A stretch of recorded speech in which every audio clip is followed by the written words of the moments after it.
రాజ్యాంగానికి విరుద్ధంగా, దేశానికి విరుద్ధంగా, న్యాయానికి ధర్మానికి విరుద్ధంగా బోగస్ ఓట్లతోటి, నకిలీ ఓట్లతోటి బూతులను కబ్జాలను చేసుకొని గెలిచిన ఒక ఉద్దండ పిండు ఈరోజు ఎంపీ అయ్యి నిన్నటి రోజున పార్లమెంట్లో ఓటు తీసుకుంటున్నాడు.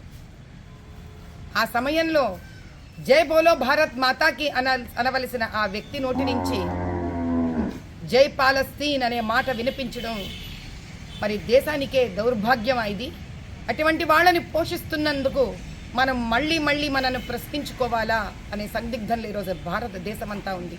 130 కోట్ల భారతీయులందులో ఈ ప్రశ్నను మనమే ప్రశ్నించుకోవాలి. ఎవరు వీళ్ళు?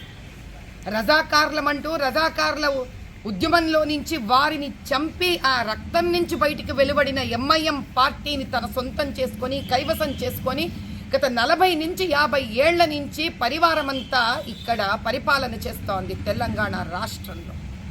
ఇక్కడ రాజ్యంలో గెలిచిన వాళ్ళు కూడా ఇక్కడ ఏ పార్టీ ఆధిపత్యంలో వస్తుందో వీళ్ళకే సపోర్ట్ చేయడం, మద్దతు ఇవ్వడం ఒక ఆనవాయితీ అయిపోయింది.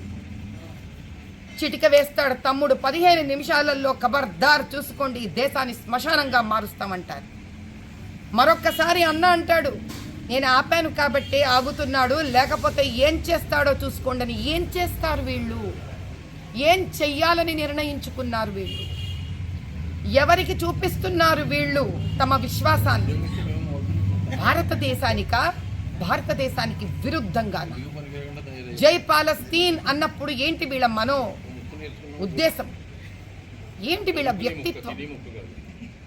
ఇలాంటి వాళ్లను మనం పార్లమెంట్లో తీసుకొని వచ్చి కూర్చోపెడుతున్నామా? అన్యాయ మార్గాలలో ప్రశ్నించే వాళ్ళు లేరా? ఈ దేశ సంరక్షణ ఏ దిశగా వెళుతోంది?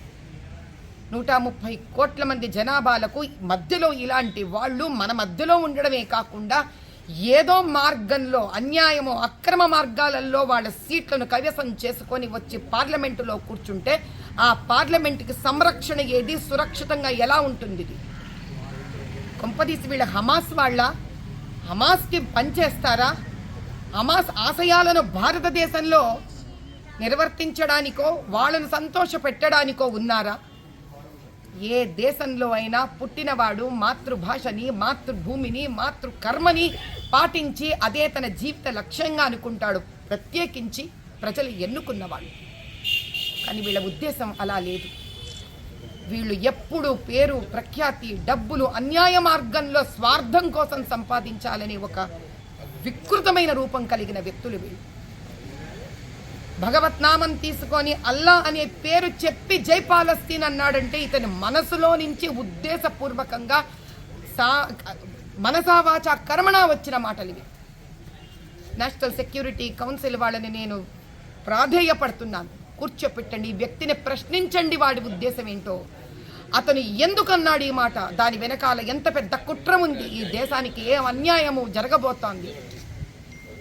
ఇప్పుడు కనుక మనం త్వరత పడకపోతే, ఇప్పుడు కనుక మనం దీన్ని కనుక పరిష్కరించుకోకపోతే ఈ భారతదేశంలోనే శత్రువులకు మనమే పాలుపోసి పెంచిన వాళ్ళమైతాం.